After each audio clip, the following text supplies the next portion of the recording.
to the 33rd episode of PauseCast. It's Thursday, the 16th of March, 2017. I'm Jessica Alouette. I use she, her pronouns. And I'm Mark Hanna. I use he, him. Welcome. Thank you for joining us once again, Mark.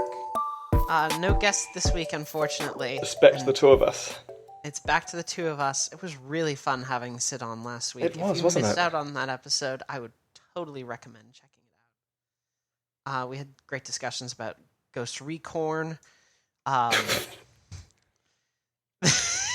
thought about Ghost Recon yesterday, and I haven't been able to stop. You can't see my raised eyebrow, but it is very raised. Okay. Yeah, that checks out, actually. It's Ghost Recon and Tom Clancy's What If? Trucks. Fates. That is the most awful. Anyway. You don't want to get me on a rant. No, it's awful. I know you were like every bit mean something, but it is awful. It's an awful thing to call something. It's so terrible. Anyway. Well, that's just like your opinion, man. Yeah. Like everything else I say on this show, yes. Literally. I don't think it is my opinion. We don't say objective facts here on the show. Well, I mean, okay, to be fair, every second thing I say is an objective fact, and every other thing is a falsehood. But no one knows when I started. So, wait, was that a lie? I don't know. Mark Hanna. I'm just going to leave you sitting in confusion for the rest of the episode. You already fucking incepted me before the show even began. I think I'm in that kind of mood. Just, yeah, let's fuck with everybody's brains. Everybody, it's Mark Hanna. Give it up. Wait. Fuck. All right. So, what have you been playing this week? Oh God, where do I start? At the beginning, perhaps. Well, yeah, it's one of those weeks though where I have been playing infinite things. Well, I was interested. The one you were telling me about at lunch sounded really cool. Oh yeah. So last night I had the opportunity to play Red Out for the first time. This is an indie game that released. Wow, that I combined two words there, and they're kind of relevant. We'll get into that. Released and late. No, released in race. Actually, yeah.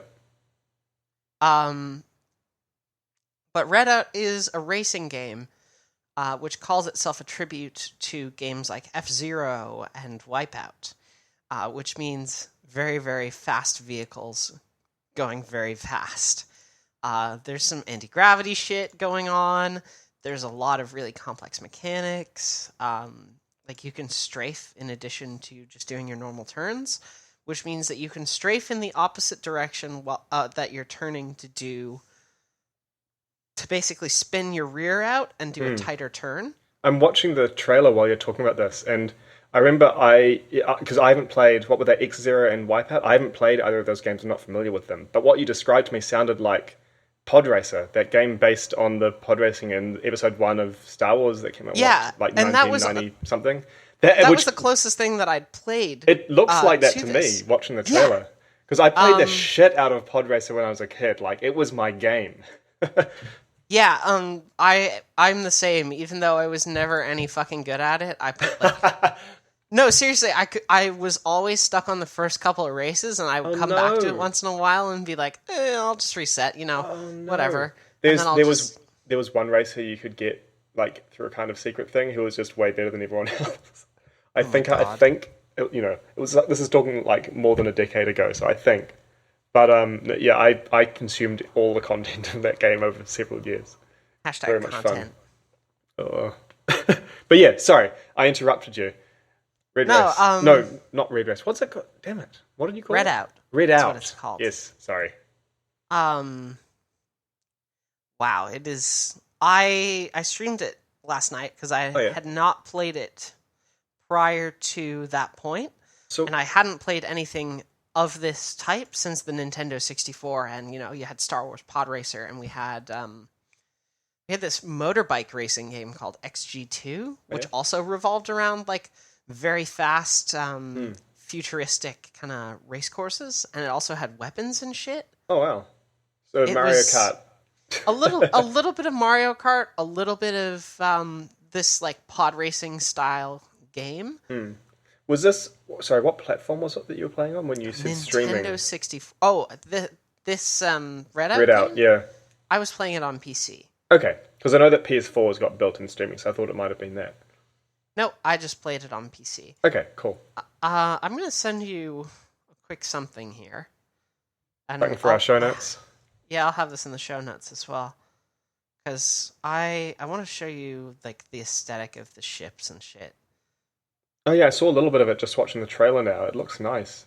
They're, like you said, so it's a sci-fi setting where different tracks are often on different worlds, which have each got their own aesthetic. Yeah, Which again is something that reminds me of Pod Racer. That was really cool. Like there was one that had methane lakes that had like green ghosty mist over them. I'm sure if I went back to it now, I'd be like, I can't even tell what that is. The graphics are so old. But at the time, as a kid with imagination, it was really good. mm-hmm. Um, so I really just enjoyed the fuck out of this last night. Uh, it is profoundly and profanely good, and I'm excited to spend more time with it. I've only spent about an hour with it to this point. Okay. I'm sending this to you now, Mark. I'm going to cut this as well. But this will give you an idea of the aesthetic of like the menus and stuff. Oh, all right, that's your stream. Okay, I'm just going to mute this so I don't get two of you. Mm-hmm. Oh, these are cool.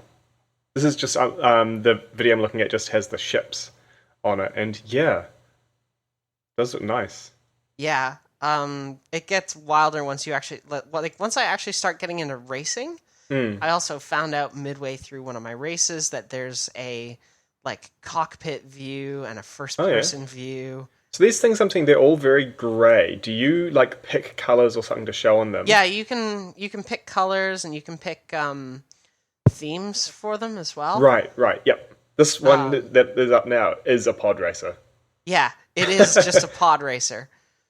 It is this okay. Redout's just really, really good. It looks It cool. feels really great. It looks really great. It's got this really unique low poly mixed with modern graphics aesthetic, and Mm, I kind of fell in love with it instantly. And I played nice. that. So Um, where'd you pick it up? I picked it up during a humble sale like a while ago. Right. Normally it is $41 New Zealand. Okay, so that's not particularly cheap for. This is an indie game. Yeah, this is an independently developed and published game. Nice. Um, yeah, it is. It is $41.99 Okay. on Steam right now. That is New Zealand dollars. And like, there's a lot in it though. Is the other thing. Mm-hmm. There's in this like career mode that they have built in addition to all the ships and teams and liveries, which are the car themes and the colors, like Yeah. in addition to all these customization options you have, there's 100 odd events in the career mode. So when you say events, what's an event? An event constitutes one of the game's many, many, many, many modes. There's like, I think at least 10 to 15 modes. These are like different types of race, like Yeah, a sprint different or a types of lap race, race. or 8 other things I can't think of. Like there's a couple variants which are called pure variants, because you can get power ups. Oh yeah. So pure variants will remove that, so you have like pure races, time attacks. Time attack is really interesting because instead of going for collective time, it's looking for best lap. So you just have to get your best lap past that time, which is a really fascinating way to do time attack. It's not something I've seen before. There's a handful of other modes that I can't remember because I only saw them for a second. And Mm-hmm. Mm-hmm. yeah, Redout though, it's astounded me thoroughly. Nice. And does it have multiplayer? It has some online multiplayer. I do not know if it has any sort of split screen stuff yet. Okay, But that online stuff, presumably you can play with a friend over LAN or something? I would hope so, yeah. Okay, that'd be cool. But yeah, Yeah, it looks really cool from just what little I've seen of it just now. yeah, I really enjoyed my time with it. So I'll come back to it at some point and see if I can actually recommend it. But I would very much enjoy, spending more time with this and coming back and giving it a full impression. Nice. Also this week I've gotten back into Titanfall 2. Oh yeah? What else has been kind of on my list? A little bit more Night in the Woods. I got an achievement called Mother of Vermin, Okay. which was Do I very want to good. ask? It's kind of spoilery, so I Okay, won't. okay. Rats are involved. I'm not surprised to hear that. No, it seems kind of obvious. And that was like Night in the Woods is still very good. I'm up to Halloween, so I can only imagine shit is about to go down. Titanfall 2, Redout, Night in the Woods. I don't know if there's anything else that I've No? honestly. Oh no, I've put more time into Just Cause 3, I guess. Okay. That's the other thing I've put. You haven't beat my record, have you? Not yet. You know you're always going to be saying not yet. I tried to go for it. Did you not have the patience, or you've just fell? Neither, actually. I couldn't actually get the wingsuiting thing to trigger.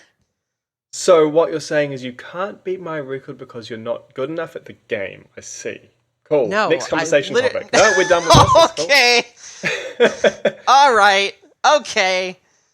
I did tell you about the time, didn't I, before I got my current one, where I'd spent 15 minutes in it and then the bloody game crashed and didn't save that. I do remember that, and then you Yeah, got so I up to hope that 25. doesn't happen to you.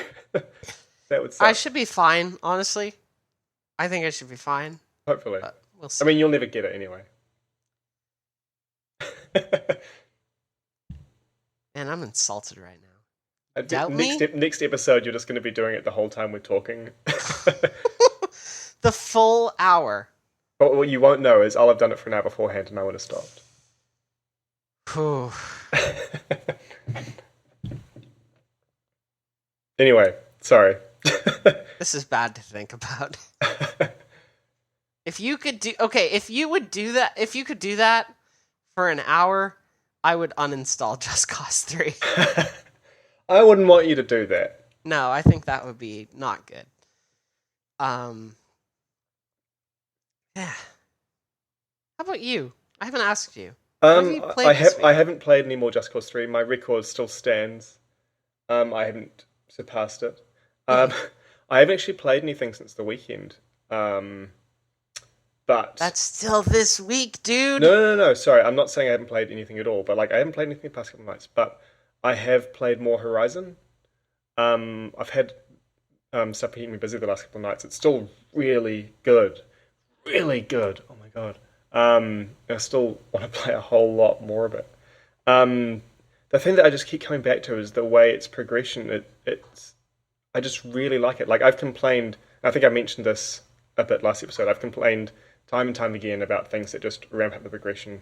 I most often talk about in games like XCOM, but also games like Skyrim, where like the combat in that I've never really liked. Same for like Oblivion and Fallout games. I've always found everything gets bullet spongy at high levels, and particularly when you try to play sneaky characters in that, it just doesn't work well. So I often find that once I get to high levels in games, for one reason or the other, the combat's no longer fun. My kind of only exception to that I could think of before this was Monster Hunter.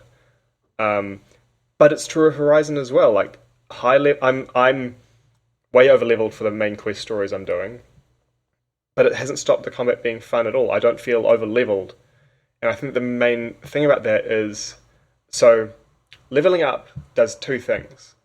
One is you get more health. each level you get 10 more health. So you're much hardier at high levels. It's fine. Another one is you get skill points to spend on skills. Cool, you've got more options. You don't have to use them. It doesn't have any skills I've noticed that will do like a button prompt appearing on screen that wasn't there before, which some games do, which I always try to avoid, like the tackle in Dying Light. Every time a zombie came at you, would show press Alt on the screen. So I typically don't get that skill. And other stuff like in Shadow of Mordor, where there's like a Vault Stun skill, where now when you vault over enemies, you will always use the Wraith Blast to stun them. You can't turn it off. Horizon doesn't have any skills like that. They're all either passive, as in, okay, you can make more ammo every time you make ammo or you find more items, or they're active and you can just choose not to use them. Which is really cool. Actually, there are a couple that do give added bottom prompts, but they're ones you have to get really early on because they block out the later bits of the tree, which is like your sneak attack and attack from above and stuff like that. But what leveling up does not do is it doesn't decrease the damage you take and it doesn't increase your damage output. That is based entirely on your equipment, like Monster Hunter, right? So you get so equipment. There's 3 tiers of each. You actually get access to the highest tier quite early in the game, and it's not a huge. Well, each new weapon tier is a new ammunition type for that weapon, so it's a really cool way of progressively teaching you and giving you more tools. And the outfit types, each type of outfit gives a certain bonus, and the 3 tiers just give a higher bonus and allow more modifications. And you can get, better and better modifications, and that's how you increase your damage output and decrease your damage taken is through picking the right armor and also your modifications. So I've got a bunch now that I do more fire damage and stuff. That's cool, but I can take them out. I can put on shitty armor and I can still... And even if I don't do that, if you get surprised by a bunch of weak enemies, they can rough you up real bad, even at high levels. And I really like that. It doesn't rely on leveling. It doesn't reward it so much or punish you for it. The main thing about it is you have to take each fight seriously.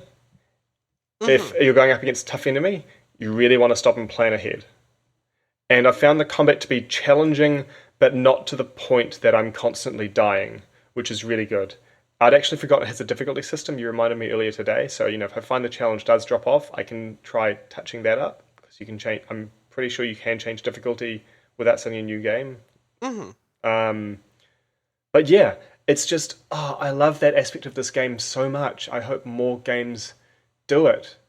It means I'm not afraid to level up, which in some games I am, because sometimes leveling up is in a way destructive. Like in Final Fantasy Tactics Advance, when you level up, yes, your stats increase, but you're missing out on how they could have increased if you were a different class when you leveled up that time. So in that way, it's destructive, because if you get up to a really high level and, all this time you've been in a slow class, your speed is shit, and it's always going to be shit. So you have to worry about leveling up. This game, I don't have to worry about leveling up at all. I love it. I'm so happy with that small aspect of this game. Maybe not so small, but yeah, you can probably tell by the way I'm raving about it so much. Just that, more games, please do that. Don't let me worry about leveling up. So that's really cool. I've now fought every type of machine. I think I've killed every type of machine. And they're all great, and there's a huge variety, and they're all well-designed and fun to fight, and I just love it to bits.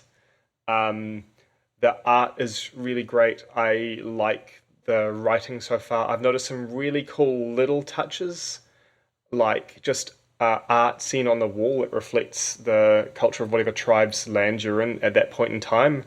The different peoples that are in the setting are distinct and recognizable. It's just, I struggle to find anything to criticize about this game. I really, really, really like almost every bit of it. So that's been good. That's been fun. I think I'm up to 35 hours in that game or something now. Or is that my level? I don't know. But I tend to walk around a lot, whereas my flatmate sprints and jumps everywhere, which I can't stand to watch, honestly. But it means that he's played about half as much as me, and he's almost the same level as me. which I don't mind. Like that's fine, but it's just kind of funny.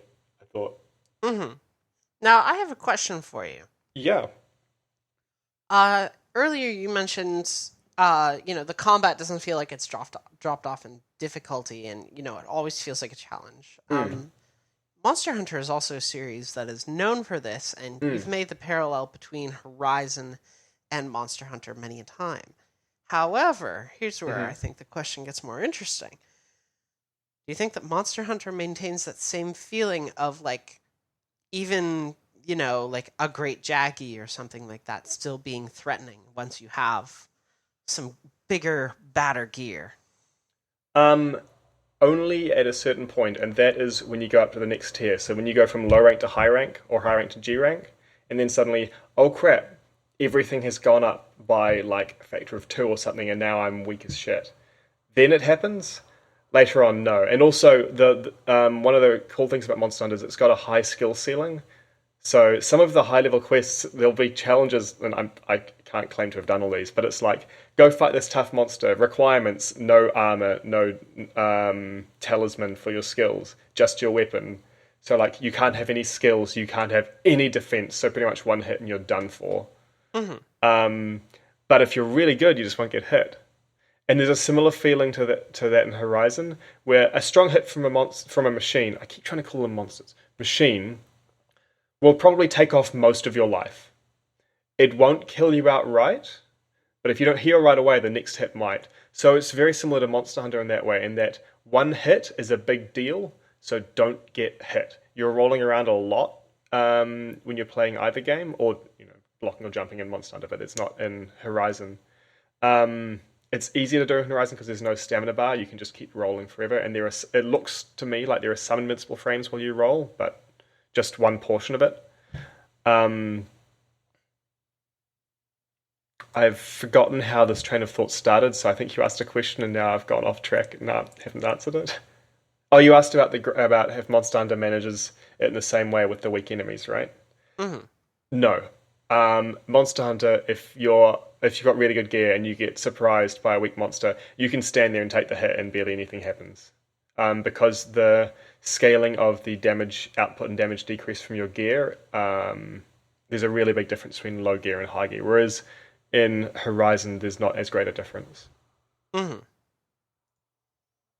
All right, fair enough. Although, one thing Oh. that. Sorry, you just got me thinking about the comparison. One thing that Monster Hunter does really well is because there's almost always a higher tier of gear that you need particular items to craft, it keeps giving you an incentive to go out and fight particular monsters. There's a little bit of that in Horizon where pieces of equipment don't just cost the equivalent of money to buy, you also need to get a specific component, and it might be the lens or heart of a particular type of machine. So, like, go out and fight this type of machine. Once you've got all of the highest tier weapons and the armor you want, there isn't a particular incentive to go fight a particular machine. The difficult ones to fight will give better modifications, but I don't have a particular reason outside of any particular quest to think, I want to go and hunt a rock breaker. Aside from just the thought of, hey, it'll be fun to hunt one. Whereas Monster Hunter has, hey, I need this piece from this monster to make the armor. It'd be nice if Horizon introduced something like that. Hmm. Something that sort of was a sustainable way of giving you a reason to fight a particular monster. But the combat is fun enough, and just because there's a lot of travel involved, which Monster Hunter doesn't have, if you don't use fast travel, which I have a couple of times because it's a huge world, but if you don't use it, you will come across machines and you can be like, hey, I want to fight this, and that is reason itself, because the combat is fun. Combat's a lot of fun. Hmm. Sorry, that went on quite a while. I'm No, excited. that I'm is excited about this game. So honestly, it is fine. I would prefer that this like just goes on for a little bit. you haven't played any more of it this week, hey? No, I haven't. No, I'm trying to be as spoiler free as I can possibly be when talking about this all as well. Yeah, I still think that like doing a spoiler cast for this is gonna be a really good idea. I'll have to have finished it before then. You know me in spoiler avoidance, right? Like, Yeah, totally. Like, I leave the room if Ken, my flatmate, is playing it and it looks like he's going to do something I haven't done. I'll be like, oh, I'm going up to my room. Hmm. Because it's in our lounge because it's a PlayStation game. So, like, it's harder to avoid when he's playing something in his room. But yeah, it's really cool. There've been some revelations in the story which I won't talk about. Hmm. Um, it's prompted a few thoughts, but I don't think I could talk about them without giving a spoiler. So we can talk about it when we're ready to do spoilers. Hmm. Yeah, I still think a spoiler cast for us is going to be a very good idea. Once we eventually get there. Yeah, once we get to that point, I think it'll be good. So, Mark, Yes. we are well past Valentine's here. Valentine's year. Valentine's here Oh, with sorry. with Yes. an H, with an H. Just a little bit over a month past Valentine's Day. Yeah, but you know what I want to talk about right now? Valentine's Day? Close. Love at first sight. Isn't that a TV show or something? No, Well, that's well, Married at okay. First If Sight. if it is, not No, what I'm it's- talking about. Yeah. The concept, then. The concept of love at first sight. Okay. And specifically, love of like mechanics at Ah. first sight. Um, I'm just thinking, you've just made me think of Final Fantasy 15, unfortunately, uh oh. because of the mechanic, which is full of sex appeal. The mechanic who fixes your car. God damn it! I forgot about Cindy. Yeah. Yes, actually, very much love at first sight for me. Hey, Square Enix, you know exactly how to pander to lesbians. You did it. Please pander to me more. So aside from that mechanic, what one are you aside thinking? from that mechanic, I just want to ask you Yes. if you've ever had like a little detail, a little bit of like just a little something in a game that you've ever like just like seen or interacted with once and you like instantly fell in love with. Actually, when you asked me this question the other day, I couldn't think of anything. But having just raved about that aspect of Horizon, I actually think that's possibly a good answer for me. Like that aspect of, hey, I don't need to worry about leveling up. It's like a revelation. Like even in games like Pokemon, there's like hidden points where if you don't have them, your Pokemon don't level up and get as good stats. You have to, like, if you can level up wrong in so many games, and the fact that there is no way to level up wrong in Horizon is that's a mechanic I think I've fallen in love with. The only destructive thing you can do from leveling is spending your skill points. But like, hey, you'll just get more of them and spend them somewhere else. I'm sure that you can get enough to get all the skills if you want to. But yeah, I think that's it. The fact that you can level up in a non-destructive way, that is a mechanic that I've recently just fallen in love with as soon as I've realized that's what it is. Mm-hmm. Well, before I realized that's what it is. For me, it's like a lot smaller. Yeah? Sorry, I know mine was quite broad, but it's better than the no answer I gave you the other day. No, yeah, totally. Yeah, for me, it's a lot smaller. What's your one? For me, it's this.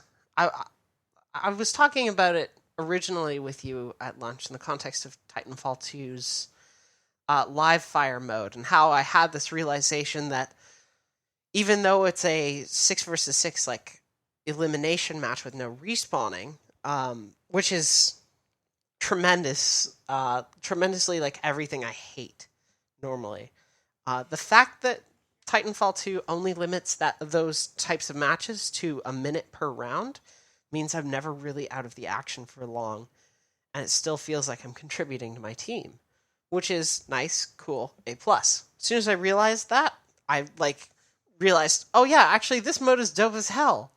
What am I doing? And then more broadly, I also was thinking about Persona.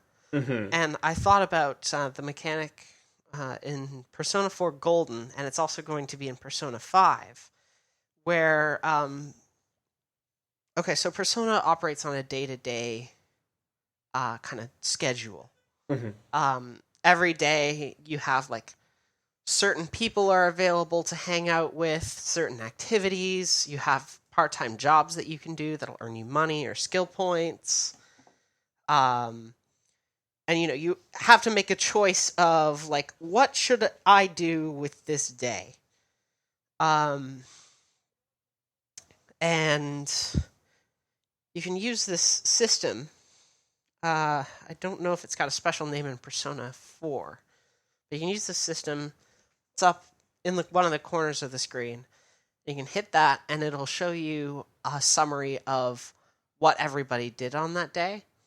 Oh, that's right. Now I remember you telling me. So it's like everyone else who's played the game, while they connect to the internet, it gets logged. They did this, they did that, they did this. Yeah, exactly. And you can exactly. see the breakdown.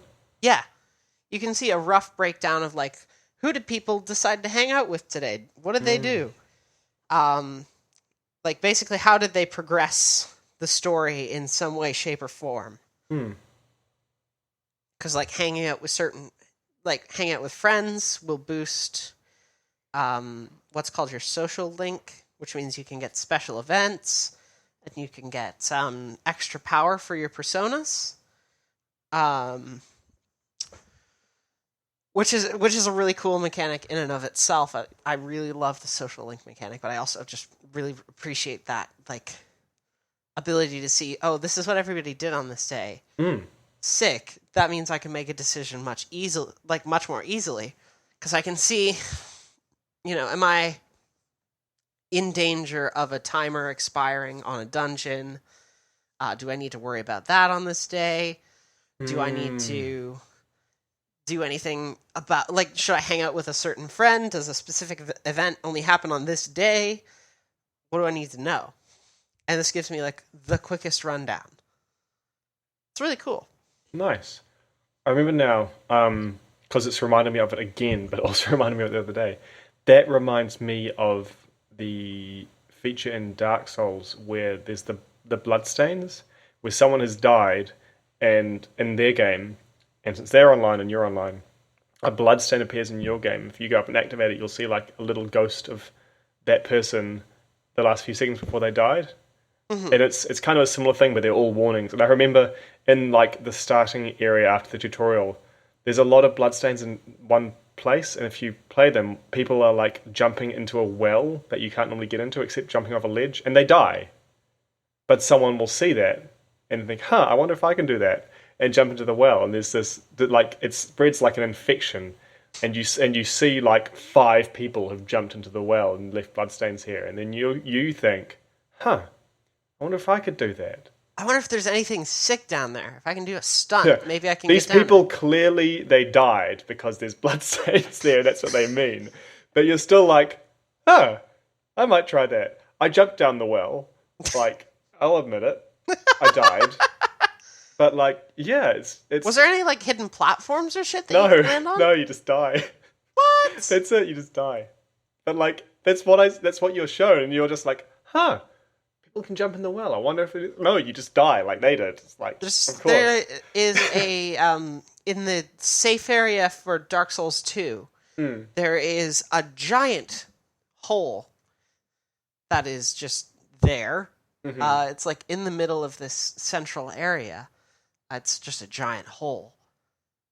And if you go down into the giant hole, I was kind of hoping you just stop. Like, there's a giant hole. There's a giant hole. And, like, it's frequently dotted with bloodstains because you can fall down into the hole. And there's platforms down there.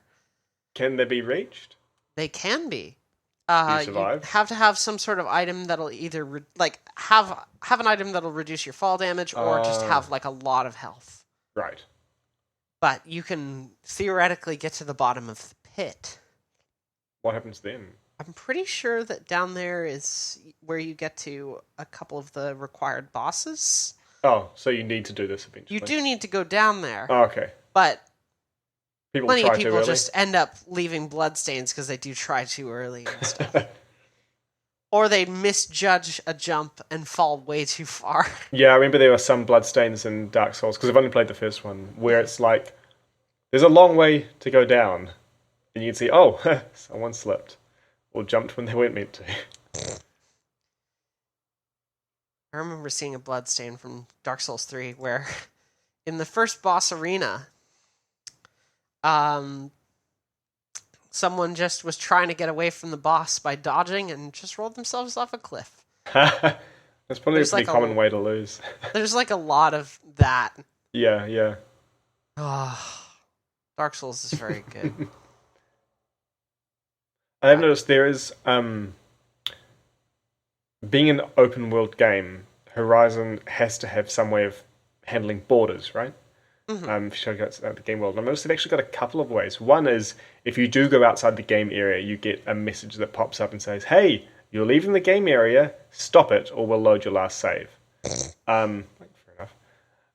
But also there's an invisible wall that gives you a you cannot go this way message if you try to jump off a particular large cliff. Which was interesting. I hadn't expected that. I'm guessing they may have put it there because people were falling off by mistake, and sometimes if you die, oh, you've gone back like 30 minutes because you should have saved every bonfire, but you didn't. That's happened to me, and now I save every bonfire. But yeah, that was interesting. That they prevent you from falling off this cliff. I did also see while I was watching Ken play, at one point he died because he got hit, twice, because the first one took him down and the second one killed him. But the second one that hit him, he got smacked, like, he died, but you also then saw his character get smacked right into a stone cliff, like, really hard. Oh, it was horrible to watch. Looked so painful. Oh, crap. Now I'm thinking about Dead Space again for some reason.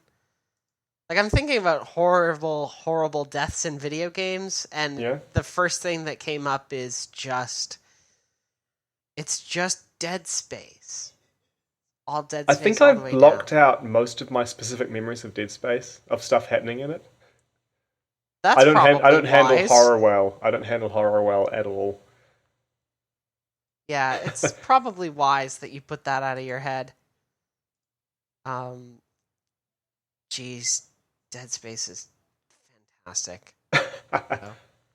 Like, I really love Dead Space. Remember you telling me some stuff about it, like, yes, I can't handle horror well, that's fine, so it means I'm not going to play through Dead Space. But the stuff that you were saying about it the other day, I can't remember if this was on the show or not, but about how it's a single cut, the camera never jumps to anywhere else. It was on the show.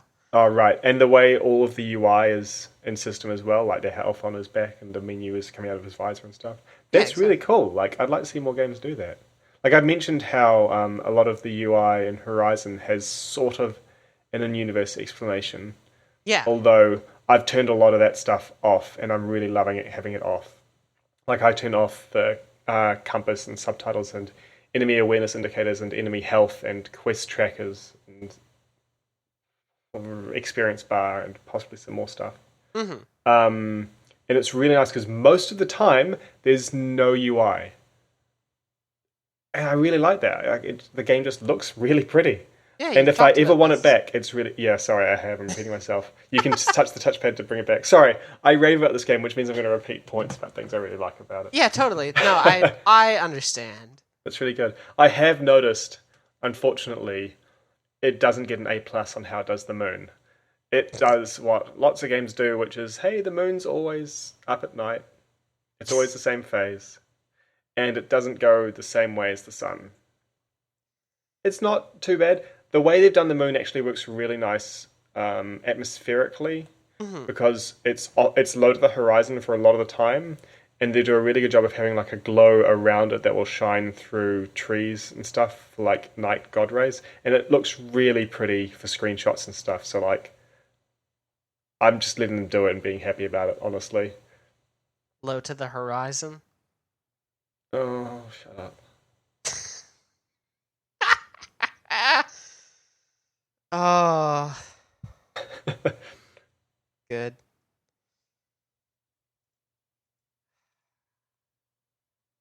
Shit, now I'm out of shit to talk about. I've only really got Horizon, so it's the only thing I've been Yeah, playing. I've not played a lot that is totally like talking material this week. It's been a lot of like I'll play Tim Tam Slam. Uh Well, nice. Tim Tam Slam 2. Oh! Hmm. I know something. Oh. What's it called? So I follow the. I've talked about Starbound on the show before, and I follow their dev blog. Chucklefish are the Publisher. publisher. Sorry, thanks. That's Mm-hmm. the word I was looking for. And they've just announced a new game that looks cool. So I've mentioned Into the Breach before, which is that by the people who made FTL. What are they called again? Infinite. I'm sorry. I'm so bad with remembering names of things. It's No, really I bad. can't remember either. I'm just Carry gonna look on that anyway, up. though. No, I want to look it up because FTL's cool, and I want to say who made it because you always do. I feel bad that I don't know. Subset Games made FTL, and they're working on Into the Breach, which is a kind of Advanced Wars type game. And Mm-hmm. Chucklefish have announced Wargroove, which is a an Advanced Wars type game that looks really neat. Like they've just put out a announcement trailer and some art. It's nice pixel art, which a lot of Chucklefish games are really beautiful pixel art. And it's fantasy settings, so like swords and dragons and stuff. And I just think it looks really cute and fun. So I'm kind of looking forward to this as well. There's no, Yeah. I don't, actually is. I shouldn't say there's no release. I should look. Coming to PC, Nintendo Switch, and Xbox One in 2017. So sometime this year. But like, that's cool. I thought it looked really nice. I like a lot of Chucklefish's stuff, so I try to keep an eye on them. Mm-hmm. Yeah, Wargroove. I'm like so down for more Advance Wars style stuff. Oh, I know, right? What was it we were talking about this the other day? How so a lot of tactics games like Fire Emblem, XCOM, Final Fantasy Tactics Advance, all of your pieces, like on a chessboard pieces, are specific characters, right? But Advance Wars type games are different because you can manufacture new units in game, kind of like a real time strategy game can. Yeah. Just kind of interesting how it's got that intersection there. Yeah, I've always found that particular design choice like really, really fascinating. Because it brings a resource management factor into it as well, which you don't have so much in the other ones where you've got static units. Resource and time. And and defense as well. I mean, I think time management's always in there with turn-based stuff because every turn's going to matter. Yeah, but a little bit like when the enemy also has factories too, and they can construct their own units. Um, it then becomes a kind of situation where it is a bit of a race against the clock to see if you can like if you're in a bad place, put up adequate defenses. Do you have enough turns? Hmm. Um, yeah, it's such a fucking fascinating way to design a turn-based strategy game, and I wish we could see more stuff that embraced that. Well, it'd be cool. I mean, it'll be cool seeing Wargroove and Into the Breach coming out. I don't know if Into the Breach has that making new units thing. I think it might not. But Wargroove certainly looks like it does, just from what I saw in the trailer, what I'm seeing in the screenshots here. It's got like, you've got a set of archers or something. So like they'll be made more. Whereas I think from memory, Into the Breach is more like, hey, you've got these giant robots. They're like your characters. Yep, that is exactly what it is. In fact, Cool. But yeah, so I thought that looked cool and was worth mention. It doesn't have a specific release date that I can see, but except this year. So been a while since I played an Advanced War type game, but it would I've be been looking good. forward to it since I saw Into the Breach. It would be very, very good. Yeah, I wonder which one will come out first. I mean, only one's got a release date, so I'm assuming that one's probably going to come out first. Mm. God, I'm just thinking about release dates. I'm thinking about fucking Persona 5 coming out. I'm still 3 avoiding weeks. thinking about Mass Effect Andromeda coming out because I'm not done with Horizon yet. That's next week. I know. I Next know. week to Shut this up. date, in fact. Ugh. What a fucking nightmare. Video games are a nightmare, people. Yeah, don't play them. Whatever They're, you do. yeah, they're expensive Give your video games to us. We'll dispose of them. by playing with them. We'll consume them. Yes. It's That's the very same thing. good. Anyway. Or in my case, I won't because I play like 5 games a year. You play, kind of thing. yeah, I was about to say you play a game a year. Yeah. Jess will consume them. I'll just watch. I don't know. That sounds gross.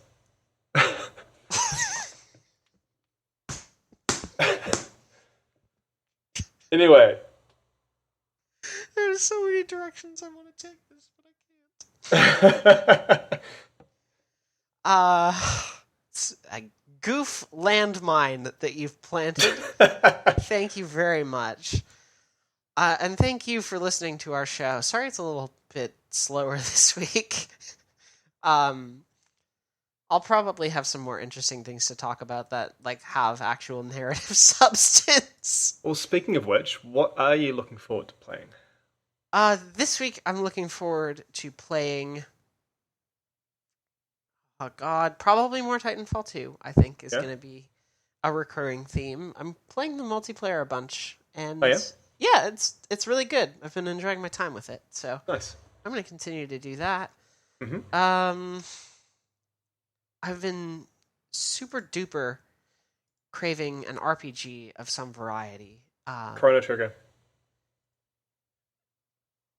An RPG of some variety. Chrono Trigger. In a 3D space. Chrono Trigger and your imagination.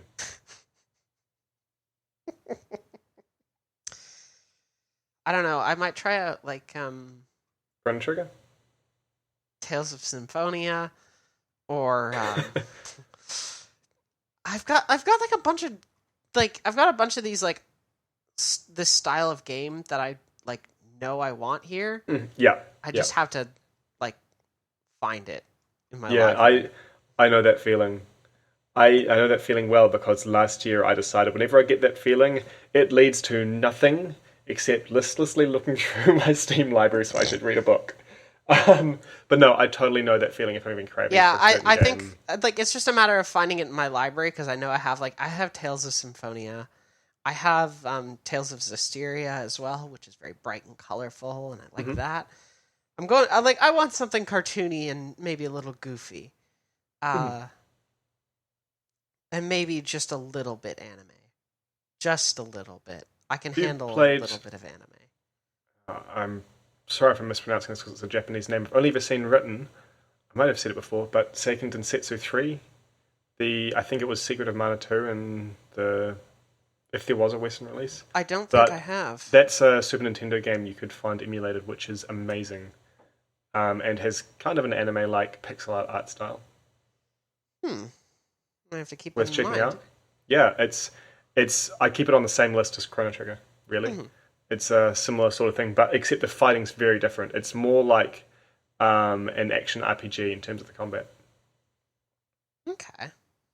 I might be into that. Yeah, I'll put the spelling in our Skype chat for you just now. SEIKEN space DENSETSU 3. Is that right? Yeah, I think that's right. I'm going to Google that to make sure that's right.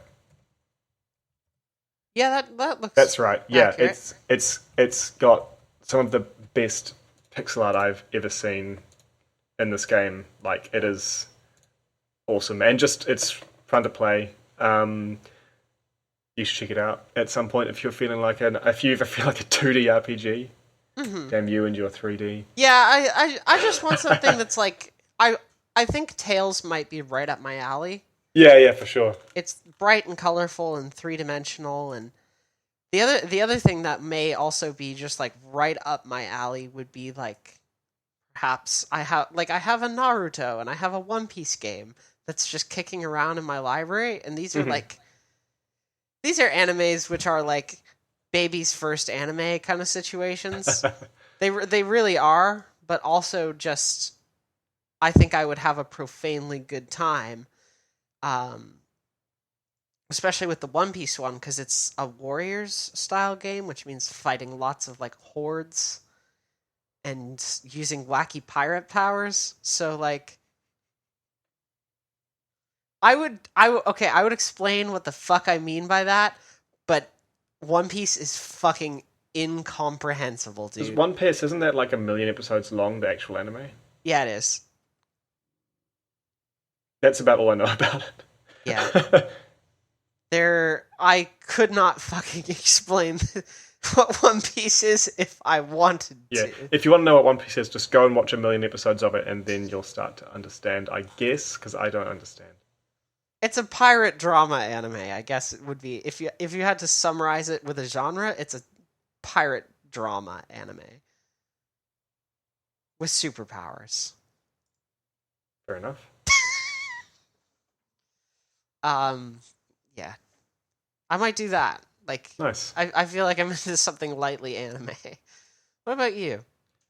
The only game I'm going to be playing is Horizon, honestly. I know Andromeda comes out soon, but I'm not going to pick it up until I'm done with Horizon. I'm still gutted that I haven't done my Mass Effect trilogy playthrough, but I am at least, like, I know it's not a continuation of the same story, so it's not like I'm going to be missing out on anything there, but that's going to be cool when I get it. But no, it's still Horizon for me for the next foreseeable future, really. Mm-hmm. All right. Well, that's going to do it for us this week. Thank you very much for listening to the show. Let's see. Where do I begin? We have a Patreon. Patreon.com/PauseCast show. If you'd like to support the show, I'd recommend doing it through there. It allows you to chip in $1 a month. It's not all that expensive, and it helps support us a bunch. So if you're already a patron, which sorry. Thank you very much for considering supporting our show at the very least. I appreciate it. If you're listening via iTunes, please consider giving us a rating or a review. It would help us out a bunch. We have free video games that you can get for yourself. Just email us at pausecastshow@gmail.com. What, Moonhunters, XCOM 2? Do you still have XCOM 2? I do still have XCOM 2. Dragon's Dogma Dark Arisen still? Yep. Did we have a fourth one? Probably. Seriously, I need to look in my fucking humble library. To see. But like, they're all good games. Like, I have extremely good games sitting here. They're free. What are you doing? Get these good ass games. I'm hoping that just everyone already has them all. Well, yeah, maybe that is the case. And like, if that's the case, I respect that. You know. Oh, okay, here's one. Guacamelee. I have Guacamelee. I have Cube, the director's cut. I have Nuclear fucking Throne, one of my favorite games of all time. I think that might be the one I was thinking of. Get up in this. Get yourself some free video games. Email us, pausecastshow@gmail.com. Send us a question when you email us. That would really be appreciated. Mark, you're on the internet somewhere. I am. I'm on Twitter at HonestUniverse, and I blog as well, though not about video games, at honestuniverse.com. You want to talk a little bit about what you've been working on recently? I wonder if that'll end up on my blog. I've been introducing myself to data crunching. So there was some interesting data released by the New Zealand Police this afternoon that I've been crunching through this evening on the use of things like pepper spray and tasers, who they use them on. So I'm crunching that. That's what I'll be doing after the show as well. Fair enough. I also found more keys that I can just give away. I have a key for Rust, the survival game, and I have a key for Shadowrun Hong Kong. I've heard very good things about. That's it. That's going to do it for us this week on PauseCast. Thank you very much. Thanks for joining us. Thank you very much for listening. And we'll see you next time. Yeah, we'll see you next week. And sorry again about the slow show. Was it really slow? I think I was just talking a lot. No, it About wasn't. Horizon. No, it honestly felt like it felt like I was, not pulling my weight either. So, Oh, no, it felt fun to me. okay. You were also fine, just for the record. Anyway, I hope you enjoyed it. If you're listening. Thank you very much. See you next week. Bye.